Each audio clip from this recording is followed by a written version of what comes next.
ಮುದ್ದುರಾಮನ ದಶಾವತಾರಗಳ ಪರಿಚಯ. ಇವತ್ತಿನ ದಿವಸ ನಾನು ತೋರಿಸುತ್ತಿರುವುದು ಮುದ್ದುರಾಮನ ದಶಾವತಾರಗಳು ಇವು. ಅವುಗಳಲ್ಲಿ ಇವತ್ತು ನಾನು ಪ್ರಾರಂಭ ಮಾಡ್ತಾ ಇರೋದು ಮುದ್ದುರಾಮನ ಮೂರನೆಯದು, ಮುದ್ದುರಾಮನ ಅರಿವು. ಮುದ್ದುರಾಮನ ಅರಿವು. ಇಲ್ಲಿ ಈ ಮುದ್ದುರಾಮನ ಅರಿವಿನಲ್ಲಿ 999 ಚೌಪದಿಗಳಿವೆ, 9 ಶೀರ್ಷಿಕೆಗಳಿವೆ, ಉಪಶೀರ್ಷಿಕೆಗಳಿಲ್ಲ. ಆದರೆ ಪ್ರತಿಯೊಂದು ಆ 9 ಶೀರ್ಷಿಕೆಗಳ ಪ್ರಾರಂಭದಲ್ಲಿ ಒಂದು ಚೌಪದಿಯನ್ನು ಇರಿಸಿದ್ದಾರೆ. ಇದಿಷ್ಟೇ ಇದರ ವಿಶೇಷತೆ. ಅದರ ಉಳಿಕಿದೆಲ್ಲ ಸಾಮಾನ್ಯ. ವಿಷಯ, ಸೂಚಿ, ಪದಾರ್ಥ, ಪದ್ಯ, ಅಕಾರಾದಿ ಇವೆಲ್ಲ ಇವೆ.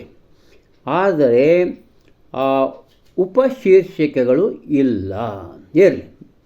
ಆದರೆ ಒಂದು ಚೌಪದಿ ಮಾತ್ರ ಆ ಪ್ರತಿ ಶೀರ್ಷಿಕೆಯ ಮೊದಲ ಪುಟದಲ್ಲಿ ಇರಿಸಲಾಗಿದೆ. ಈ ಆ ಹೆಸರೇನು ಅದರದ್ದು, ಒಂದನೇದ್ರದ್ದು. ಅದರಲ್ಲಿ ಎಷ್ಟು ಚೌಪದಿಗಳಿವೆ ಅಂದರೆ ಅದು ಆಶ್ಚರ್ಯವೆನಿಸುವಂತೆ 126 ಚೌಪದಿಗಳು ಇದೆ. ಅದರ ಶಿರೋನಾಮೆ ತಿರುಳ ತಿಳಿಯುವುದೇ ಅರಿವು. ತಿರುಳ ತಿಳಿಯುವುದೇ ಅರಿವು. ಹಬ್ಬ, ಏನಿದು ಅರ್ಥ ಮಾಡ್ಕೊಳ್ಳಿಕ್ಕೆ ಬಹಳ ಒಂದು ಗಂಭೀರವಾದಂಥ ಒಂದು ಚಿಂತನೆಯನ್ನು ಮಾಡಬೇಕಾಗ್ತದೆ. ತಿರುಳ ಅಂದರೆ ಸಾರ, ಅರಿವಿನ ಸಾರವನ್ನು ತಿಳ್ಕೊಂಬೋದು ಅಂತ ಅಷ್ಟೇ ನಾನು ಅರ್ಥ ಮಾಡಿಕೊಂಡದ್ದು. ಇಲ್ಲೇ ಒಂದು ಅಪರೂಪವಾದ ಒಂದು ಶಬ್ದ ಬರುತ್ತೆ ನಡುವಿಂದು, ತಿರುಳ. ಏನು? ತಿರುಳ ತಿಳುವುದೇ. ತಿಳುವುದೇ ಅಂತನ್ನಂಥ ಅಪರೂಪವಾದಂಥ ಒಂದು ಶಬ್ದ ಬರುತ್ತೆ. ಈ ತಿಳುವುದೇ ಅಂದರೆ ಏನಪ್ಪ ಇದು?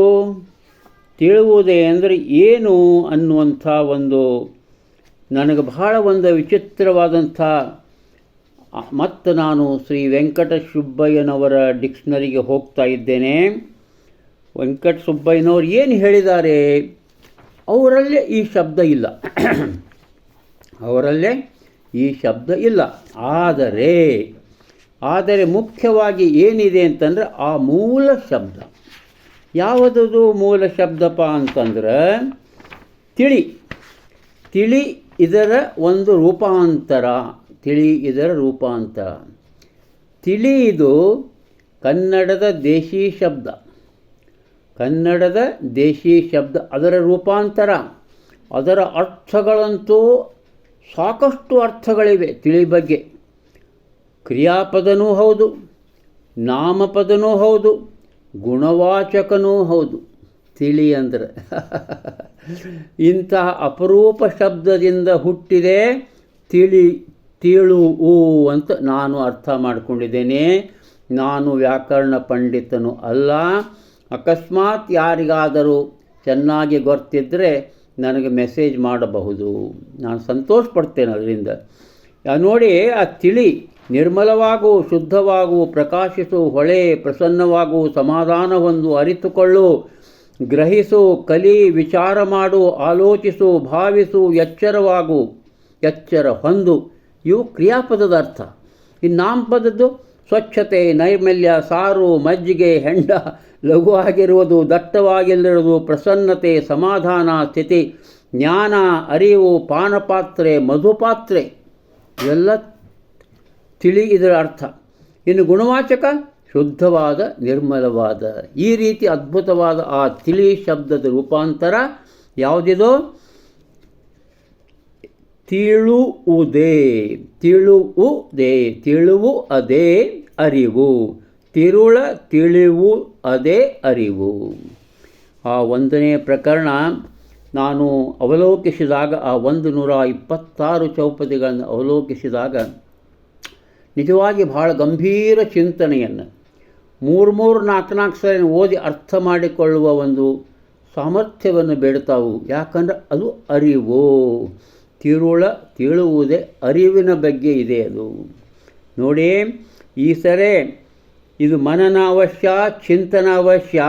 ಈ ಎಲ್ಲ 126 ಚೌಪದಿಗಳಲ್ಲಿ ಆ ಒಂದೇ ಒಂದಾದ ಚೌಪದಿಯನ್ನು ಮೊದಲು ಇಟ್ಟಾರಂತ ಹೇಳಿದ್ನಲ್ಲ, ಅದನ್ನು ಓದ್ತೆ ನೋಡಿ. ಜ್ಞಾನಕ್ಕೆ ಸಮನಾದುದಾವುದೀ ಜಗದಲ್ಲಿ, ಬಾಳನುನ್ನತಿಗೆ ಅರಿವು ಬೇಕೇ ಬೇಕು. ಬಳಸದಿ ತಿಳುವಳಿಕೆ ಕಡಲ ತೀರದ ದೋಣಿ, ನೀರಲಿದ್ದರೆ ನಾವೇ ಮುದ್ದು ರಾಮ. ಆ ನಾವೇ ಉಪಯೋಗ ಯಾವಾಗ ಆಗ್ತಪ್ಪ? ನೀರಾಗಿದ್ದಾಗ. ದಂಡ್ಯಾಗ ಏನಾರು ಉಪಯೋಗ ಆಗ್ತಾನೋ? ಹಿಂಗೆ ಆ ಅರ್ಥದಾಗ ಬರ್ತಾರೆ. ಅದ್ರೊಳಗೆ ವಿಚಾರ ಮಾಡಬೇಕು ಅದ್ರ ಬಗ್ಗೆ ಅಂತ ನೋಡಿ. ಅರಿವು ಎಷ್ಟು ಮಹತ್ವ ಇದೆ ಅಂತಂದ್ರೆ, ಅರಿವಿನ ಜೋಡಿ ಮೌನನೂ ಸೇರಿರ್ತದೆ. ಮೌನ ಅರಿವಿನೊಳಗೆ ಮೌನ ಸೇರಿತ್ತು, ಮೌನದಲ್ಲಿ ಅರಿವಿರುತ್ತದೋ ಎಂಬುವಂಥ ವಿಶಿಷ್ಟವಾದ ಚೌಪದಿ ಇದು. ಬಿರಿವ ಹೂವಿನಲಿಲ್ಲ ಹೆಜ್ಜೆ ಸಪ್ಪಳ ಇನಿತು, ಸುರಿವ ಮಳೆಯಲ್ಲಿಲ್ಲ ಕೊಡುವ ಅಭಿಮಾನ. ಉರಿವ ಅಹಮಿಕೆ ಏಕೆ ಈ ಮನುಜನೆದೆಯಲ್ಲಿ, ಅರಿವಿನಲ್ಲಿ ಮೌನವಿದೆ ಮುದ್ದು ರಾಮ. ಆಮೇಲೆ ಒಂದು ಉದಾಹರಣೆ ಕೊಡ್ತಾರೆ. ಎಂಥ ಉದಾಹರಣೆ ಕೊಡ್ತಾರಂದ್ರೆ, ಉಣಬಹುದು ನಗುತ ನೀ ಬಂಗಾರ ತಟ್ಟೆಯಲ್ಲಿ, ಉಣಲು ಸಾಧ್ಯವೇ ನಿನಗೆ ಬಂಗಾರವನ್ನ. ಸಿರಿಯೊಂದು ಸಾಧನವೋ ಅದೇ ಬಾಳ ಗುರಿಯಲ್ಲ.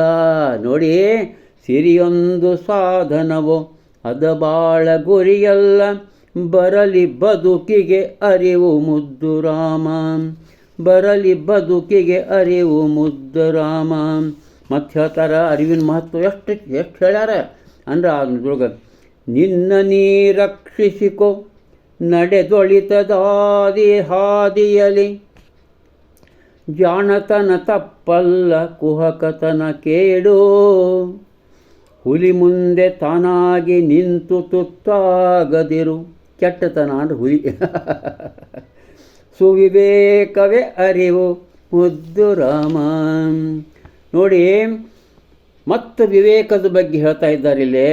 ವಿವೇಕ ಅಂದರೆ ಆ ಅರಿವಿನ ರೂಪಗಳೇ ಅದು. ಆ ವಿವೇಕ, ಅರಿವು ಎಲ್ಲ ಒಂದೇ. ಬಿರುಗಾಳಿ ಬೀಸಿನಲ್ಲಿ ಕೊಳೆಯ ತೆರೆಯುವುದೇಕೆ, ಹಾರಿ ಹೋಗ್ತಿ. ಕಡಲಿನಬ್ಬರದಿ ದೋಣಿ ಇಳಿಸುವುದು ಏಕೆ, ಬಂದುಬಿಟ್ಟದ ಸಮುದ್ರ ಉಕ್ಕೇರಿ, ಆ ದೋಣಿ ತೊಗೊಂಡ್ರೆ ನೀವು ಮುಚ್ಕೊಂಡು ಬೀಳ್ತಿ. ಚಡಪಡಿಕೆ ಜಾಲದಲ್ಲಿ ಸಿಲುಕಿ ನರಳುವುದೇಕೆ, ಎಚ್ಚರವೇ ಸುವಿವೇಕ ಮುದ್ದು ರಾಮ. ಅದ್ಭುತ ಅಲ್ಲ? ಆಮೇಲೆ ವಿದ್ಯೆ ಬಗ್ಗೆ ನೋಡಿ ಎಷ್ಟು ಅದ್ಭುತವಾಗಿ ಹೇಳಿದ್ದಾರೆ. ವಿದ್ಯೆಯಿಂದಲೇ ಉಕ್ತಿ. ಹಿಂಗೆ ಚೆಂದಾಗಿ ಮಾತಾಡ್ಲಿಕ್ಕೆ ಬರಬೇಕಾದ್ರೆ ವಿದ್ಯೆನೇ ಬೇಕ್ತಮ್ಮ. ವಿದ್ಯೆಯಿಂದಲೇ ಶಕ್ತಿ ತೆರೆದು ಅಕ್ಷರಧಾಮ ಕಲಿಸು ಸಂಸ್ಕೃತಿಯ. ಸಭ್ಯತೆಯ ಜೀವನಕ್ಕೆ ವಿದ್ಯೆಯೇ ಅಡಿಗಲ್ಲು, ವಿದ್ಯೆಯೇ ಚೈತನ್ಯ ಮುದ್ದು ರಾಮ. ಆಮೇಲೆ ಪ್ರಾರ್ಥನಾ ಮಾಡಬೇಕು ಮನುಷ್ಯ. ಪ್ರಾರ್ಥನಾ ಮಾಡೋದ್ರಿಂದ ಅರಿವು ಮೂಡುತ್ತೆ ಎಂಬ ಅರ್ಥದಲ್ಲಿ ಈ ಚೌಪದಿ ಇದೆ.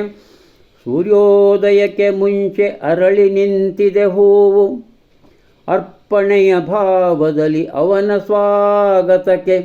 ಸೂರ್ಯನ ಎದುರುಗೊಳ್ತದಂತ ಅರಳಿದ ಹೂ. ನೋಡಿ ಎಂಥ ಅದ್ಭುತವಾದ ಕವಿಯ ಕಲ್ಪನೆ ನಮ್ಮ ಶಿವಪ್ಪನವ್ರದು. ಸಾಕಿನ್ನು ಈ ನಿದ್ದೆ ಎದ್ದೇಳು ನೀ ಬೇಗ, ಅಣಿಯಾಗು ಪ್ರಾರ್ಥನೆಗೆ ಮುದ್ದು ರಾಮ. ಅದ್ಭುತವಾದ ಚೌಪದಿ ಸರ್ ಇದು. ಇನ್ನು ಮಾತಿನ ಬಗ್ಗೆ ನೋಡಿ. ಅತಿ ಹೆಚ್ಚು ಮಾತಿಂದ ತಪ್ಪಾಗುವುದು ಅಧಿಕ, ಒಣಹರಟೆ ಇದ್ದಲ್ಲಿ ಕೂಡುವುದು ಕಷ್ಟ. ಮಿತಗಳಿಸಿ ಸಂವಾದ ವಾಲು ಮೌನದ ಕಡೆಗೆ. ಮಿತಗೊಳಿಸಿ ಸಂವಾದ ವಾಲು ಮೌನದ ಕಡೆಗೆ, ಮಿತ ಮಾತು ಹಿತಧಾತು ಮುದ್ದು ರಾಮ. ಮಿತ ಮಾತು ಹಿತಧಾತು ಮುದ್ದು ರಾಮ. ಏನು ಮಾತಾಡಬೇಕು, ಯೋಚನೆ ಮಾಡಬೇಕು, ಆಲೋಚನೆ ಮಾಡಬೇಕು.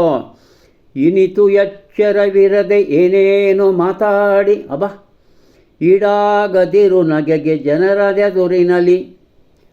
ಜನರ ಎದುರಿನಲ್ಲಿ ತುಟಿ ಬಿಟ್ಟ ನುಡಿಯೊಂದು ಬಿಟ್ಟ ಬಾಣದ ಬಗೆಯೋ ನುಡಿಯದಿರು ಯೋಚಿಸದೆ ಮುದ್ದು ರಾಮ, ನುಡಿಯದಿರು ಯೋಚಿಸದೆ ಮುದ್ದು ರಾಮ. ಇನ್ನೊಂದು ಇಲ್ಲಿ 70ನೇ ಕೈದು ತನು ಆಗ್ಯದ, ತಮವಿರಬೇಕದು. ತಮ ದೂರವಾಗಲಿಕ್ಕೆ ಬೇಕು ಜ್ಯೋತಿಯ ನಂಟು, ಬೆಳಕು ಬೇಕಲ್ಲ, ಅಂದ್ರೆ ಕತ್ಲೆ ಹೋಗ್ತದೆ. ಭವನಾಸ್ತಿಯಾಗಲಿಕ್ಕೆ ಬೇಕು ಅನುಭಾವ, ಮಾಯೆ ಕಡೆಗಾಣಲಿಕ್ಕೆ ಬೇಕು ಅರಿವಿನ ವಚನ. ಸನ್ಮತಿಯೇ ಗುರುತನವೋ ಮುದ್ದು ರಾಮ. ಆಮೇಲೆ ಒಂದು ಅನುಭೂತಿ ಆಗಬೇಕು ಮನಸ್ಸಿನ ಒಳಗಡೆ, ಒಂದು ತಿಳಿವು ಮೂಡಬೇಕು, ಅರಿವು ಮೂಡಬೇಕು. ಹೆಂಗೆ? ರವಿಗಿಲ್ಲ ಮುಳುಗುದಯ, ರವಿ ನಾವು ಹುಟ್ಟಿದ ಅವ ಅಡಗಿದ ಅಂತ ಹೇಳ್ತೀವಿ, ಇಲ್ಲ, ಹಾಗೆ ಆಗ್ತಾಯಿಲ್ಲ. ಇನ್ನು ಹಗಲಿರುಳಲ್ಲಿ ಎಚ್ಚೆತ್ತ ಚಿತ್ತದಲ್ಲಿ ನಲಿವು ನೋವಿದೆಯ, ನೀನು ಎಚ್ಚೆತ್ತಾಗ, ಅರಿವು ನಿನ್ನಲ್ಲಿ ಹುಟ್ಟಿದಾಗ ನಿನ್ನಲ್ಲಿ ಈ ನಲಿವು ನೋವುಗಳು ಯಾವ ಪ್ರಯೋಗ ಮಾಡು. ಏನದು ಒಂದು ಇಂದ್ರಿಯ ನಿಗ್ರಹದ ಒಂದು ಅದ್ಭುತವಾದ ಕಲ್ಪನೆ ಇಲ್ಲಿದೆ. ಕಲ್ಪನೆಯಲ್ಲ, ವಾಸ್ತವಿಕತೆಯ ನೋಟ ಇದೆ. ವಿಭಜಿಸುವ ಭರದಲ್ಲಿ ಒಳದನಿಯ ಕುರುಹಿಲ್ಲ, ಒಮ್ಮನಸೆ ಅನುಭೂತಿ ಮುದ್ದು ರಾಮ. ಹೀಗೆ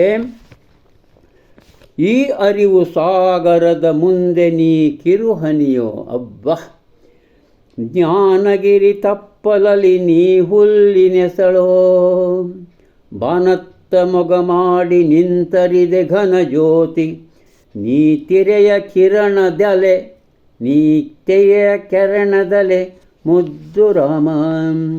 ಆಮೇಲೆ ಹೆಂಗೆ ನಡೆದ ದಿನ ಮಾಡ್ಕೋತ ಭಾಳ ಪಯಣದಲ್ಲಿ ಅರಿವನ್ನು ಹುಡ್ಕೋತ ಹೋಗಬೇಕು. ಈ ಜಗದ ಯಾತ್ರೆಯನ್ನು ನೀವು ಬಿಡೋಂಗಿಲ್ಲ, ಇರಬೇಕು. ಊಟ ಆಟ ವಿಹಾರ ಇದ್ದದ್ದೇ ದಿನದಿ, ಸತ್ಯ ಶೋಧನೆಯಿಂದೆ ಬಾಳ ಪರಮಾರ್ಥ. ಅಬ್ಬಾ ಯಾವ ತೇಪೆಯ ಕುಂಚ ಚಿತ್ರಿಸಿದೆ ಪೂರ್ಣತೆಯ, ದಿಟದ ಅರಿವೇ ಜಗಯಾತ್ರೆ ಮುದ್ದು ರಾಮ. ದಿಟದ ಅರಿವೇ ಜಗಯಾತ್ರೆ ಮುದ್ದು ರಾಮ. ನೋಡ್ರಿ, ಆತ್ಮಸಾಕ್ಷಿ ಮನುಷ್ಯಾಗ ಪ್ರತಿಯೊಂದು ಕೆಲಸದೊಳಗೆ ಪ್ರತಿಯೊಂದು ವಿಷಯದೊಳಗೆ ಆತ್ಮಸಾಕ್ಷಿ ಇರಬೇಕು ಅಂತ ಹೇಳ್ತಾರೆ, ಆ ಅರಿವು ಇರಬೇಕು ಅಂತ. ಆತ್ಮಸಾಕ್ಷಿಯ ಮುಂದೆ ಇಲ್ಲ ಯಾವುದೇ ಸೋಗು, ತಪ್ಪನೊಪ್ಪುವ ಗುಣವೇ ದಿವ್ಯ ಲಕ್ಷಣವೋ. ಕೇಡು ಹಿಂದೋಡುವುದು ಕಂಡು ಒಳಿತಿನ ಮೊಗವ, ಕೇಡು ಹಿಂದೋಡುವುದು ಕಂಡು ಒಳಿತಿನ ಮೊಗವ, ಮಿಗಿಲು ಪಶ್ಚಾತ್ತಾಪ ಮುದ್ದು ರಾಮ. ಇಲ್ಲಿ ಬಂದು ನಮ್ಮ ಗ್ರಂಥಗಳನ್ನು ವ್ಯಕ್ತಿಗಳನ್ನು ಕುರಿತು ಅದ್ಭುತವಾಗಿ ಹೇಳ್ತಾ ಇದ್ದಾರೆ. ಇದುವೇ ಇಂದಿನ ಈ ಮುದ್ದು ರಾಮನ ಅರಿವು, ಈ 3ನೆಯ ಅವತಾರದ ಒಂದು ಮುಕ್ತಾಯ ಈ ಚೌಪದಿಯ ವಾಚನದಿಂದ. ಕೇಳಿ ಭಗವದ್ಗೀತೆ ಪಾರ್ಥ ಸಂಯಮಿಯಾದ, ತೋರಿ ಕೊಡುಗೆಯ ಗರಿಮೆ ಶಿಬಿಧನ್ಯನಾದ. ನೀಡಿ ವಸ್ತ್ರವ ಸ್ತ್ರೀಗೆ ಶ್ಯಾಮ ಶ್ರೀನಿಧಿಯಾದ, ನೀಡಿ ವಸ್ತ್ರವ ಸ್ತ್ರೀಗೆ ಶ್ಯಾಮ ಶ್ರೀನಿಧಿಯಾದ. ಸ್ತುತಿಸಿ ಹನುಮನೆ ಆದ ಮುದ್ದು ರಾಮ. ಏನು ಸ್ತುತ್ಯ ನಾವು ಹನುಮ? ಶ್ರೀರಾಮ್ ಜಯ ರಾಮ್ ಜಯ ಜಯ ರಾಮ್, ಶ್ರೀರಾಮ್ ಜಯ ರಾಮ್ ಜಯ ಜಯ ರಾಮ್. ಸ್ತುತಿಸಿ ಹನುಮನೆ ಆದ ಮುದ್ದು ರಾಮ.